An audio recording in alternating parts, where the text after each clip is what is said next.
around. We had a good time, man. That whole tour was the most amazing thing that ever happened in comedy at that point. When I think about the Kings of Comedy in Chicago, I automatically think about Bernie Mac. Yes. What made him different than everyone else in the city? Not just in the city, in comedy in general. I mean, Bernie took on a persona when he did stand up. Like that whole time trying to tell you, son, bitch. He don't talk like that every day. It's a character. And it was a combination of throwback to the old, with the eyes and the mannerisms and the dragon and the. Okay, so that was him kind of like, because Tupac, in a sense, had his persona and he performed.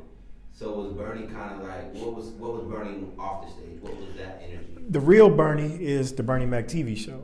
That's Bernie. That's when he's sitting in the camera, hey, America, I'm telling you right now, this is Bernie talking.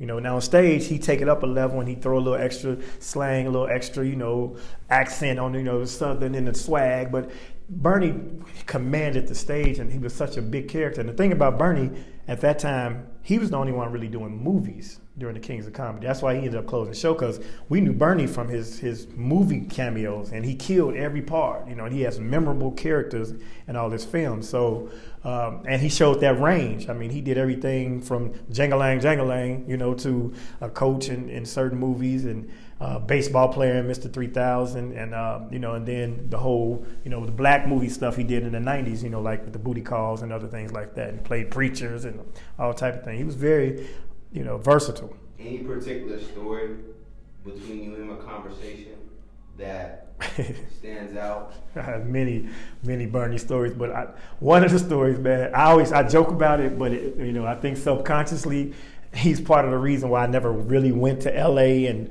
played the game and slept on people's couches and struggled to make it to the game, to the level of the industry.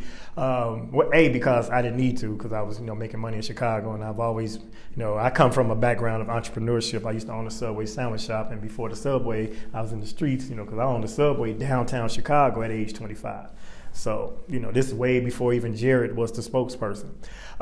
So Bernie, we had a couple of little conversations where he would give me advice. So this was one of the times I was just coming up in the ranks, and he had finally kind of acknowledged us. Because in Chicago, until Bernie said you was funny, or let you work his room, Miltroneers, he had this Tuesday night room, then you hadn't made it. We all wanted Bernie's seal of approval. So I had figured I finally got it because Teen Summit, the BET show, had booked he and I to be on a panel on the show, because the executive producer was in Chicago, and I was doing a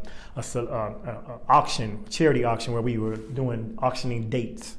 So these were notable people in Chicago, and they were, anyway, so she saw me, she thought I was funny. I hadn't really made it yet, but I had done Comic View already.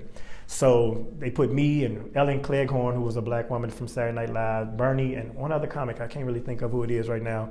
So they put me and Bernie on the same flight in the same limo, to the studio. So we flew into Chicago, from Chicago together, and we were sitting and talking, and then we got in the limo, and he said, look here, man, I see you're coming up, you're doing your thing, but I tell you got to be original, you got to do your thing, but don't rush off to LA. He said, conquer your city first, then come to LA, because a lot of cats come out to LA too soon, and they end up being a small fish in a big pond. And he said, and some of them end up broke or sucking dick. And I was like, broke or sucking dick? I'm like, it ain't no other in between, like broke and selling cars or broke and waiting tables. It's either broke and sucking dick. So I'm like, well, let me wait. So that was a really funny story. But we also had lots of memorable backstage moments during the Kings of Comedy. Like if you look at the documentary they did on Bernie, Comedy Central did, I believe, right as he's coming off stage, either coming off or going on, he's coming off, he had just finished, and it's a group of people standing there, slow-mo shot. And he stopped and he gave me some dap, because we were Chicago, I'm like, good hit, pimp, and he went on about his business. Yeah, so we had a good rapport, man, and earning his respect was really important to me. And so later in life, after Ocean's 11 and he had blew up and everything, right toward the end of his life, I was planning a tribute to him. And I had got a resolution from the city to make it Bernie Mac Day in the state. And he agreed to come and accept it. And he said he wanted to do some stand-up, because he had told me he was about to do a stand-up special. He was going to do a tour. He was going to film it. And then that was going to be his retirement from stand-up, because he was dealing with his ailments. Wow, and so he already had a game plan. Yeah, his show had already made it to syndication, so he was basically just going to do the movies. And the crazy and sad part about that is the day that we had designated as Bernie Mac Day is the same day that became his funeral.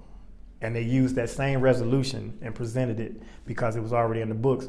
And we never got a chance to do that. And to be honest, and I'm not just saying this, he had said to me he wanted me to go on that tour with him and host it. And he said he was working on another sitcom. He said it was in the works. He was going to shoot a pilot. He said, you might not come in for the pilot, but I'm going to at least have you come in and read for it. I'm going to tell you what they want. He said, I ain't going to give it to you. You got to earn your own way, pimp. That's what he said. But, I'm going to look out. So it was a tremendous loss to the industry and to me personally.